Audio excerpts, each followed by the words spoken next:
Tristemente, el matrimonio cada día tiene una peor reputación y aún pareciera que está pasando de moda. Bienvenido, querido oyente, a Sabiduría para el Corazón, donde el pastor Stephen Davey, en la voz y adaptación de Daniel Cuquín, continuará exponiendo la primera carta de Pedro, en donde encontraremos el maravilloso diseño de Dios para el matrimonio.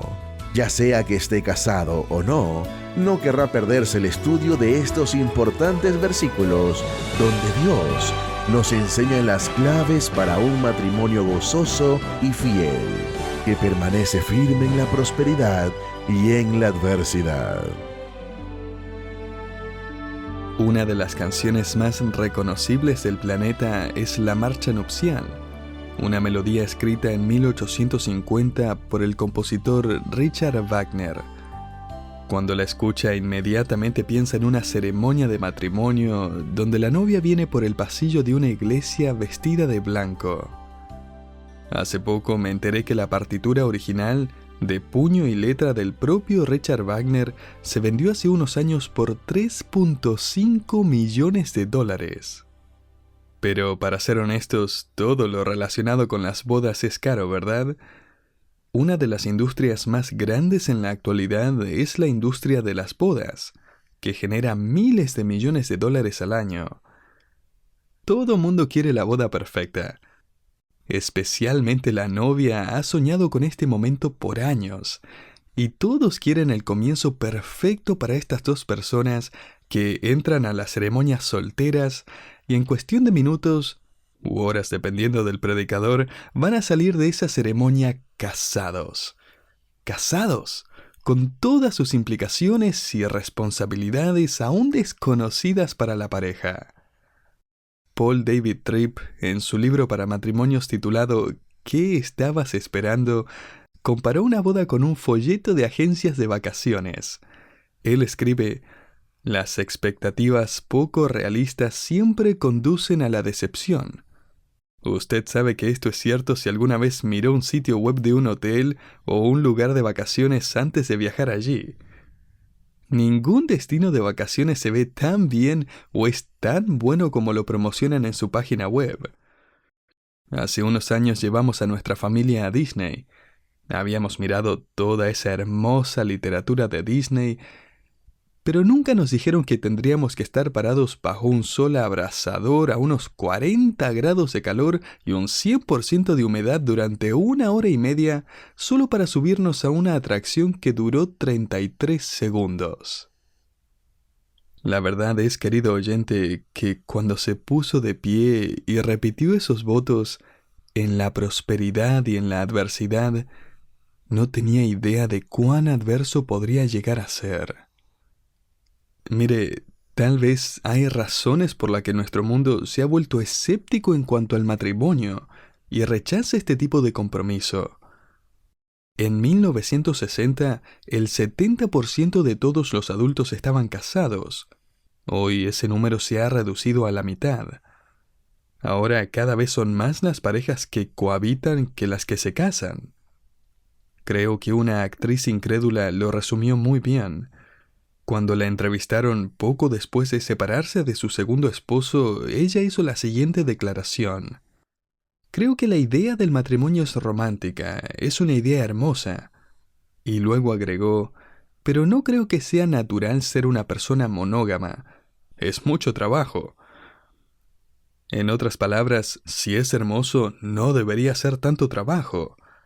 Así que llegó a la conclusión de que el compromiso con una persona a través de un pacto de matrimonio monógamo no es algo natural.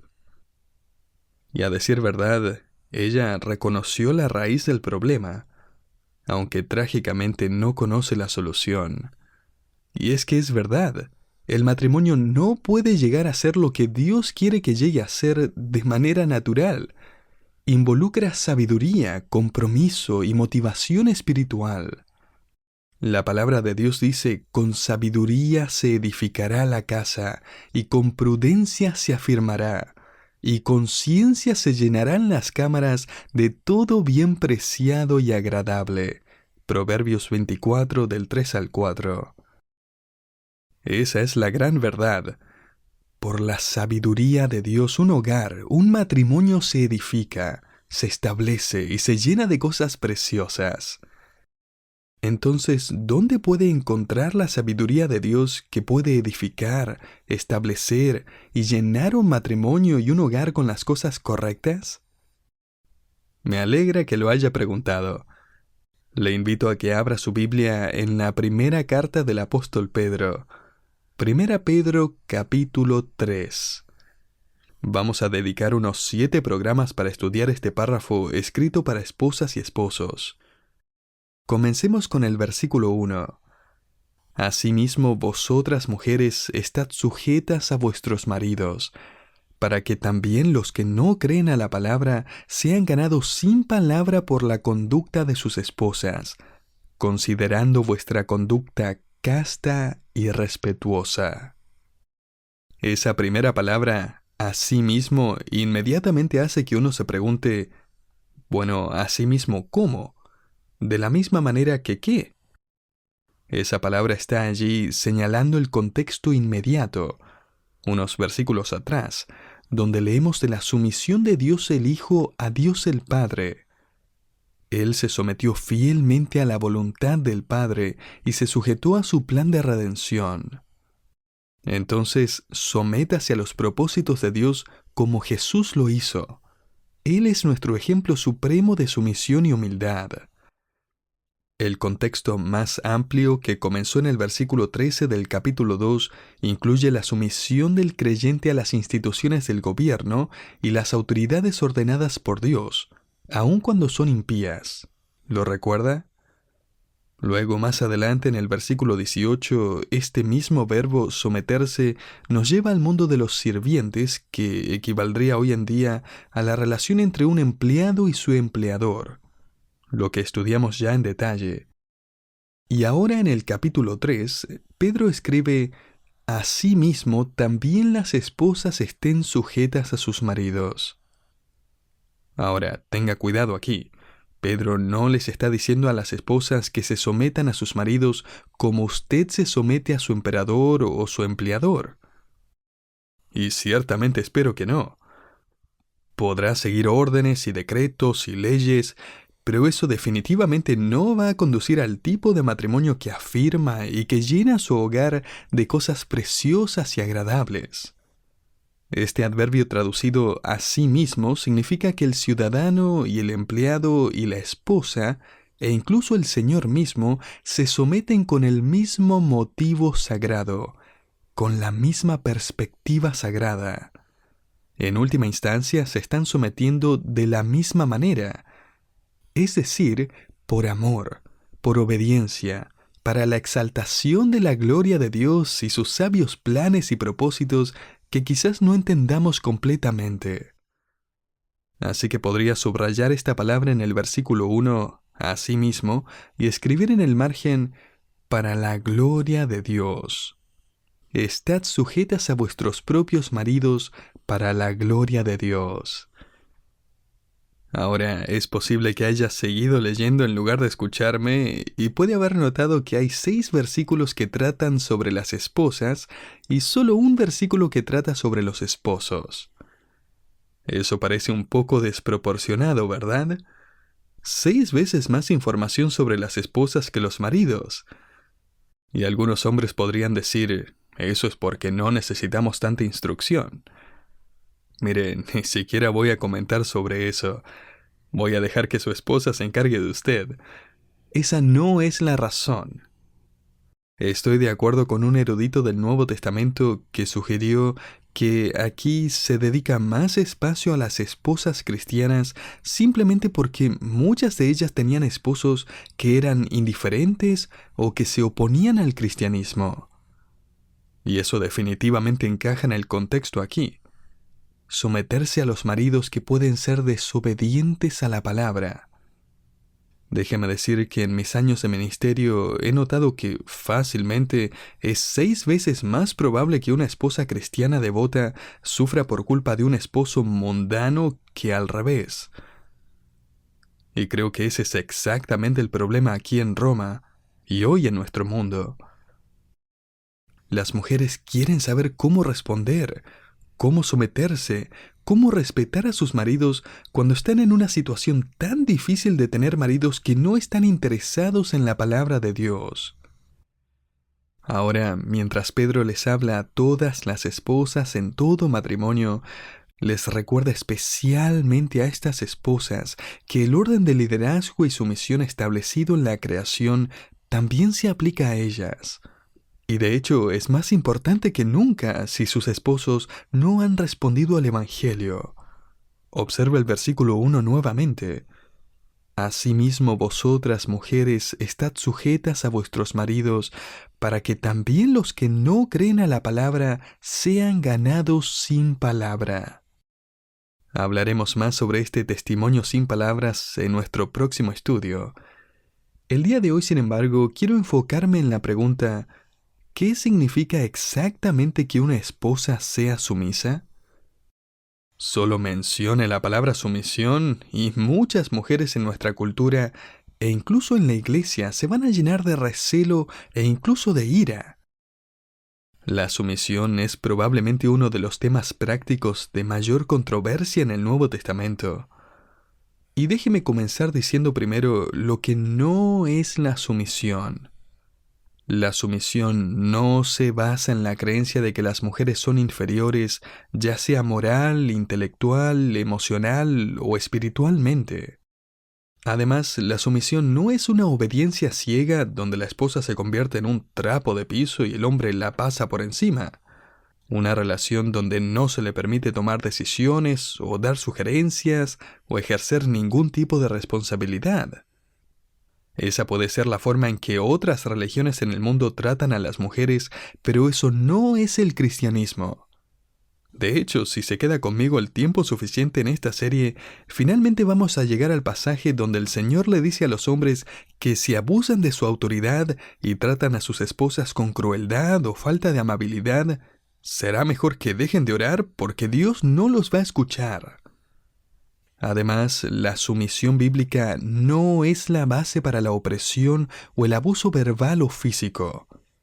De hecho, si me está escuchando y su esposo está abusando de usted, y usted está ocultando los moretones lo mejor que puede, permítame animarle a que llame a la policía, y luego permita que sus pastores le brinden ayuda, provisión, consejo, tanto para usted como para su esposo. La sumisión no es un pase libre para la violencia o incluso un maltrato. Warren Wiersbe lo escribió de esta manera: el liderazgo del hogar no debe ser una dictadura, sino el ejercicio amoroso de la autoridad divina bajo el señorío de Jesucristo. Hay otros que dicen que la sumisión y el liderazgo son el resultado de la caída de Adán y Eva, que nunca fueron el diseño original de Dios. Pero la verdad es exactamente lo contrario a eso. Adán y Eva fueron creados con los roles y responsabilidades inherentes del liderazgo y la sumisión respectivamente. Y ellos tenían perfecta unidad, transparencia y cooperación. El pecado en realidad involucró la violación del principio de sumisión, cuando Eva actuó por cuenta propia en respuesta a la oferta de Satanás. Y luego Adán violó el principio de liderazgo al someterse a la oferta de Eva. Después de la caída de Adán y Eva, Dios les mostró los efectos de la maldición. Génesis 3. El hombre ahora trabajaría con el sudor de su frente y el deseo de la mujer sería para su marido. Literalmente su deseo sería dominar y controlar a su esposo. Génesis 3:16. Entonces la batalla de los sexos y la batalla en el matrimonio vino como resultado del pecado. La cooperación se convirtió en competencia. John Piper lo expresó muy bien cuando escribió: cuando el pecado entró en el mundo arruinó la armonía del matrimonio, no porque creó el liderazgo y la sumisión en el hogar, sino porque los distorsionó. Distorsionó el liderazgo humilde y amoroso del hombre en una dominación hostil o una indiferencia perezosa. y distorsionó la sumisión inteligente y voluntaria de la mujer en manipulación o insubordinación descarada. El pecado no creó el liderazgo y la sumisión, los arruinó, los distorsionó, los hizo feos y destructivos. Entonces, lo que el Espíritu Santo, a través de Pedro, comienza a explicarnos en este párrafo es nada menos que un revés radical de los efectos de la maldición en Génesis capítulo 3. Es un regreso al tipo de relación que Dios pretendía desde el principio para un esposo y su esposa. Entonces, ¿qué es la sumisión bíblica? El verbo griego que Pedro usa aquí es upotazo, que significa colocar voluntariamente debajo. Es un término administrativo, que significa ayudar voluntariamente, con el propósito de completar. El pastor y teólogo Donald Grey Barnhouse señaló que, tanto en el idioma griego como en el idioma latín, la palabra conlleva la idea de brindar una base, asistencia personal, una ayuda adecuada, idónea para el esposo. Por lo tanto, una mujer con esta perspectiva que glorifica a Dios puede decir: mientras me someto voluntariamente a mi esposo, lo estoy completando. Lo estoy ayudando a cumplir con sus responsabilidades y lo estoy ayudando a convertirse en el hombre, en el esposo, en el líder que Dios quiso que fuera. ¿Y cómo sabemos que Donald Grey Barnhouse hizo la observación correcta? Lo sabemos porque esa observación encaja perfectamente con el diseño de la creación de Dios, que se nos revela en Génesis capítulo 2 y versículo 18, donde Dios hizo esa declaración sorprendente: no es bueno. Esa fue la primera vez en los primeros días de la creación en que calificó algo como no bueno. Todo lo que Dios había creado en Génesis 1 se resumió con la declaración repetida: y vio Dios que era bueno. Pero ahora Él dice, hay algo que no es bueno. Él dice además en el versículo 18, no es bueno que el hombre esté solo. Le haré ayuda idónea para él. Entonces el concepto de sumisión y ayuda para el hombre ya existía en el jardín del Edén, mucho antes de que llegara el pecado. Dios dijo, voy a hacer una ayuda idónea para el hombre. En otras palabras, voy a crearle una asistente personal en todos los sentidos. Y la implicación es que de esa manera Adán podría lograr los propósitos de Dios para su vida, los cuales no podría haber logrado sin la ayuda de ella. Ahora, esto no significa que un hombre o una mujer soltera no puede completar los propósitos de Dios para su vida. Este es simplemente el diseño creativo de Dios en general para aquellos que se casan. Y para aquellos que lo hacen, a quienes Pedro está hablando aquí, este es uno de esos roles determinantes de la ayuda idónea, el de asistente. Permítame ilustrar este concepto con una analogía personal. ¿Tiene usted un asistente administrativo en el trabajo? ¿Tiene un asistente en la tienda, o en el almacén, o en la oficina? ¿Son acaso ellos menos valiosos como persona que usted? ¿Es superior a ellos como individuo porque tiene otro tipo de responsabilidades? ¿Es mejor que ellos porque gana más dinero? ¿Son inferiores a usted acaso en carácter y esencia porque le ayudan? ¿Está usted más cerca de Dios que ellos porque es su administrador y ellos son sus asistentes? Por supuesto que no. Y así también el esposo no es superior, o mejor, o más valioso, o más cercano a Dios, o más importante para los propósitos y planes de Dios. Y por cierto, ¿es realmente útil ese asistente en el trabajo si nunca ofrece sus ideas? ¿Si no le hacen preguntas? ¿O a veces lo corrigen? ¿O mejoran lo que usted está haciendo? ¿O sugieren hacerlo de manera diferente? ¿O le dicen que se olvidó de lo que se suponía que debe estar haciendo? Escuche, si su asistente no hace nada de eso, probablemente no le esté brindando mucha ayuda real y valiosa. Y del mismo modo, la esposa sumisa que voluntariamente se ubica debajo de su esposo y lo ayuda, va a ofrecer ideas, va a hacer preguntas, va a hacer correcciones y mejoras, y le va a recordar las cosas que debe hacer o las que se olvidó hacer. Entonces, la idea de sumisión del mundo es muy diferente a la idea de sumisión de Dios.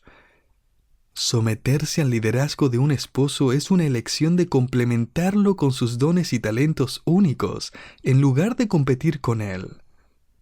En otras palabras, esposas, el principio y la belleza de la sumisión bíblica tiene sus raíces en el acto creativo de Dios, quien sabía lo que su esposo iba a necesitar y, por lo tanto, como Eva, la primera esposa, Dios la creó con sus dones, con sus talentos únicos para complementarlo, lo que significa que juntos forman un paquete completo.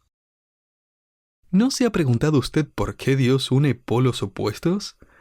¿Por qué dos personas que son tan diferentes se unen por la sabia dirección del Espíritu de Dios? Todas esas diferencias.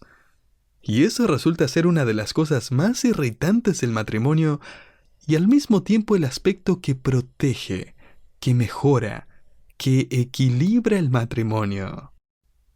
Dios usa todas esas diferencias para complementarnos, para hacer del matrimonio algo mucho mejor. Antes de concluir nuestro estudio de hoy, que en muchos sentidos fue simplemente una introducción a este largo tema, permítame brindarle 3 recordatorios generales. Primero, recuerde que está construyendo su matrimonio en un mundo pecador. El mundo promueve el egoísmo, se burla y desprecia la humildad y la sumisión. William Barclay escribió que la sumisión es cuando una mujer elige voluntariamente la humildad. Y el mundo constantemente le va a decir, ¿qué? Eso no es bueno para ti. Nunca te vas a sentir realizada de esa manera. Sí lo va a hacer. Los momentos más felices y gratificantes de la vida son momentos de humildad, en los que aplasta el orgullo y sirve a los demás. Como Jesucristo, quien es la persona más realizada que jamás haya caminado sobre el planeta, y Él se humilló a sí mismo y asumió el papel de siervo. Filipenses 2. En segundo lugar, recuerde que se comprometió en matrimonio con un hombre pecador. Y me imagino que todas las mujeres están diciendo, ¡amén! Se casó con un pecador y usted es pecadora también. De hecho, el matrimonio es la unión de 2 pecadores. ¿Y qué hacen los pecadores? Un autor escribió, el pecado hace que seamos presumidos y absortos en nosotros mismos. El pecado hace que nos ofendamos más por las ofensas contra nosotros y que nos preocupemos más por lo que nos concierne. El pecado es esencialmente antisocial. No tenemos tiempo para amar a los demás y no tenemos tiempo para amar a nuestros cónyuges porque estamos demasiado ocupados amándonos a nosotros mismos. Eso es lo que hacen los pecadores.